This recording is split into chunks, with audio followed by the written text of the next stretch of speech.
1986 ஆண்டு பள்ளி இறுதி ஆண்டு முடித்த நேரம்.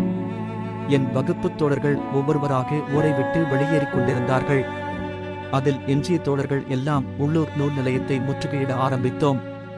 அங்கு உள்ள அத்தனை கவிதை தொகுப்புகளையும் போட்டி போட்டுக்கொண்டு படித்துக் கொண்டிருந்தோம். கவிக்கோ, வைரமுத்து, மேத்தா, அபி, மீரா என மேய்ந்து விட்ட பிறகு போனால் போகிறது என சுதா முருகேசன், கோகிலா கந்தசாமி, பிரதிபா ராஜகோபாலன், காந்தங்கள் என 2ஆம் சுற்று வந்து கொண்டிருந்தோம். அதில் பிடோட்ரா எழுதிய காந்தங்கள் கவிதை தொகுப்பை பற்றி நானும் கொத்துக்கார சாதிக்கும் சிலாகித்து பேசாத நாளில்லை. அது ஒரு தனிப்பதிவாக எழுத வேண்டிய மலரும் நினைவுகள். இதில் நர்மதா பதிப்பகம் தனது அட்டைப்பட வடிவமைப்பில் தனிக்கவனம் செலுத்தி வந்தது. அந்த புத்தக குவியலில் என்னை மிகவும் ஈர்த்த அட்டைப்படத்தை கொண்ட கவிதை தொகுப்புதான் கவிஞர் தமிழ்மகன் எழுதிய பூமிக்கு புரிய வைப்போம் என்ற பொது கவிதை தொகுப்பு.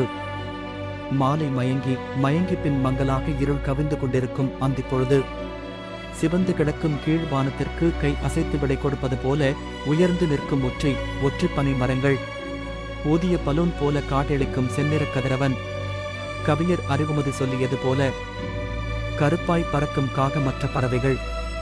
இதையெல்லாம் ஒட்டு மொத்தமாய் ரசித்தபடி பூமி பரப்பில் அமர்ந்திருக்கும் என்னைப் போல் ஒருவன் என அந்த அமர்க்களமான அட்டைப்படமானது என்னை அப்படியே கூடுவிட்டு கூடு பாய வைத்துக் கொண்டிருந்தது. ஒரே ஒரு புகைப்படம் கலந்த ஓவியம் என்னுடைய படைத்தூக்கத்தின் ஊற்றுக்கண்ணாக மாறி என்னை கலங்கெடுத்துக் கொண்டிருந்த அந்த காலகட்டத்தில் என் 2 விழாவிலும் 2 சிறகுகள் முளைக்க ஆரம்பித்து விட்டன. ஊரின் கிழக்கு எல்லையின் வெளிப்புறமாக நீண்டு செல்லும் ஒற்றை அடிப்பாதையானது என்னுடைய இந்த ஏகாந்தமான எண்ணங்களுக்கு உரமிட்டு வளர்க்கத் தொடங்கியது.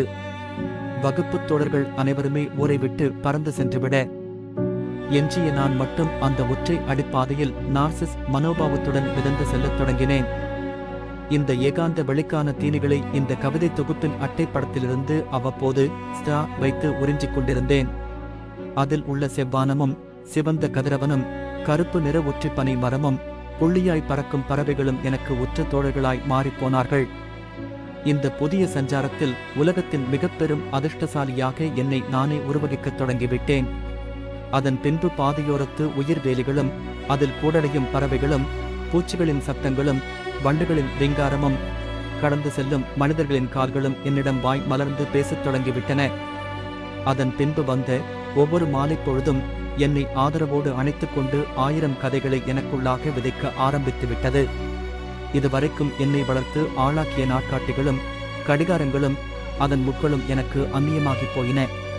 படித்த பள்ளி பாடங்கள் எல்லாம் சாரமற்ற காகிதங்களாக மாறி சருகு போல உதிரத் தொடங்கிவிட்டன. அதற்கு பகரமாக ஒவ்வொரு அந்தியும் எனக்கு புது புது செய்திகளை பந்தி வைக்கத் தொடங்கியது.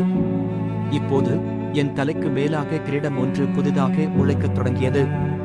உறவுகள், தோழமைகள், அயலர்கள் என என்னுடைய ஒவ்வொரு சொந்தங்களும் ஓரடி தள்ளி நிற்க நான் போட்ட ராய் பாட்டையில் நான் மட்டுமே நடந்து செல்லத் தொடங்கினேன். தனிமையில் இருள் என் மீது கவியத் தொடங்கியது. அப்போது எனக்குள்ளிருந்து மெல்லிய ஒளிக்கீற்றுகள் வெளிப்படத் தொடங்கி என்னை புதிய புத்திரனாக மாற்றியது. சலனங்களற்ற அந்த பாதையும் பயணமும் எனக்கு முன்னே நீண்டு கொண்டே சென்றது. இருள் என்பது குறைந்த வெளிச்சம் என்ற பாரதியின் வரிகள் மனத்திரையில் ஒரு மெல்லிய தீற்றலாய் வந்து போக அகமெங்கும் சிறுத்தவனாக தமிழ் மொழியின் சந்தங்களில் கரையத் தொடங்கினேன். என் அக உலகம் விரியத் தொடங்கியது. வண்ணப்பலகை 12 ஏப்ரல் 2020.